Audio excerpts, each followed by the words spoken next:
Alright, I've been working on this drawing for a couple hours now here, and I've got a lot of pencil down on the page. I'm pretty happy with the way that it's coming out. I mean, my goal today is just to stay in sync with my value study and to get this shadow shape here. You need dark to promote light, and so that's my whole goal here, is to get this side of the barn to be in shadow and with texture. So I'm going to experiment a little bit now, especially here in the foreground. I mean, I kind of dig the way that this is coming out, but I also want to soften. Now, I had it in my studio. I had my big brush, okay? And it was with all the rest of my brushes. So what I'm going to do here is I'm just going to experiment a little bit with this, and I'm going to tap. Okay, this is a really coarse brush. And I've got to be careful because, again, I'm really into making things match. And I'm just softening everything just a little bit. Now, that is pretty soft right there, and I don't know if I like that. So what I can do is take this brush. It's a little softer. This is pretty, you can hear it compared to this. So I'm just going to kind of soften some of this out, blend. Same way that I did on the cast drawing DVD. So I'm just kind of tapping. Softness equals realism. Okay. Now, of course, you need some hard edges and you need some soft edges. You can't have everything too soft because then everything kind of looks like cotton. Okay. We speak about this a lot when I talk about figure drawing, but basically, I think what I need to do with this drawing, since I have so much pencil down, I just needed to soften it a little bit, and I want to soften it right into the grass.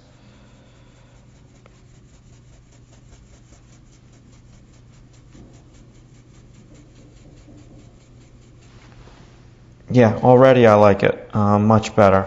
Now to match it,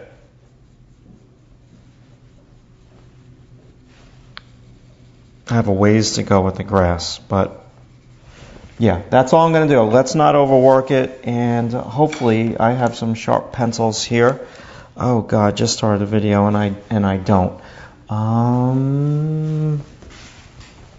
Let's see what I have on my chair. One moment.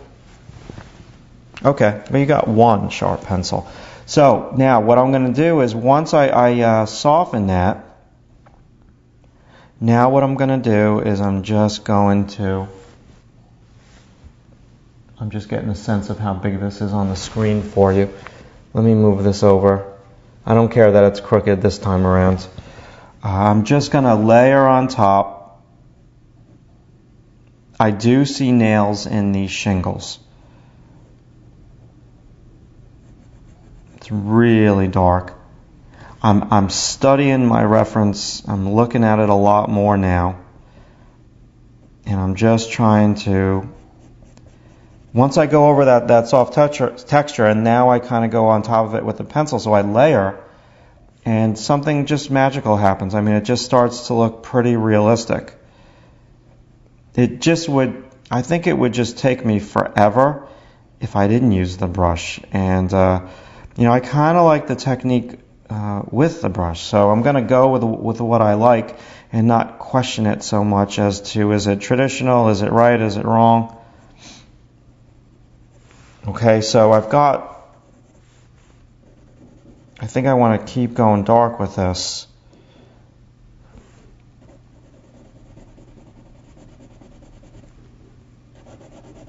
Yeah, the other thing that you have to be conscious of when you're doing that with the brush is that you most definitely pull a lot of pencil off of the page. I mean, yes, you do smudge the pencil and blend it the way that I just showed you, but at the same time, you're pulling a lot off, so you got to put it back on. Tedious process, but, for me, this is my style. Be careful what you wish for. You might actually get it, and I talk to my illustration students about that all the time.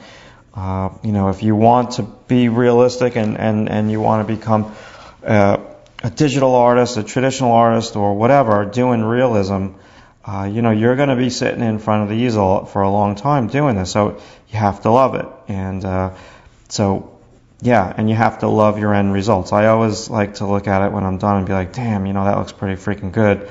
On to the next, let's just kind of keep getting better and better. But yeah, so I kind of like this, and now I just have to match it.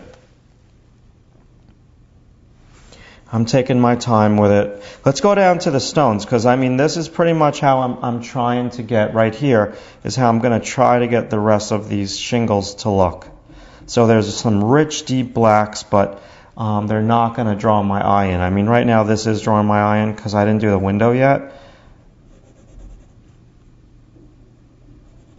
Let's go down to the stone. And I think for the stone, just a complete different texture, a lot softer, but it's got to have some ruggedness to it, so I'm going to stipple in some stuff. And it is partially, it's not 100% flat, so underneath it's going to kind of turn under a little bit, so there's some volume to each stone. And I'm getting rid of the lights.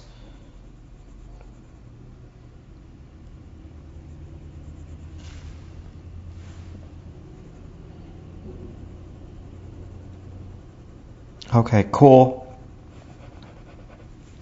Let's come back up here. Same thing now. We got to be careful we don't outline the stones too much. Then we're going to go to ultimately back to stylized. So some of these stones are just going to blend with the grout or the mud in between them.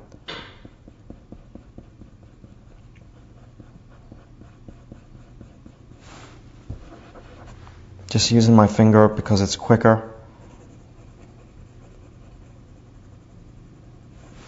And I want to put some real darks in this grass.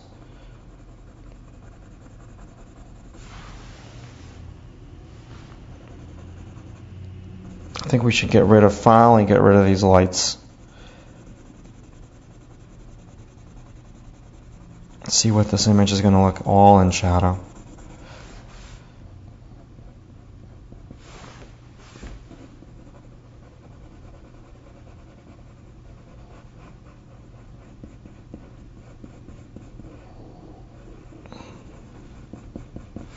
Okay. So that's where we're at for today. I think I might call this, I've got a lot of chapters here. I got 1, 2, 3, 4, 5, this is 6, and a YouTube clip. So maybe I'll work on this a little while longer and I'll come back and I'll add chapter number 7.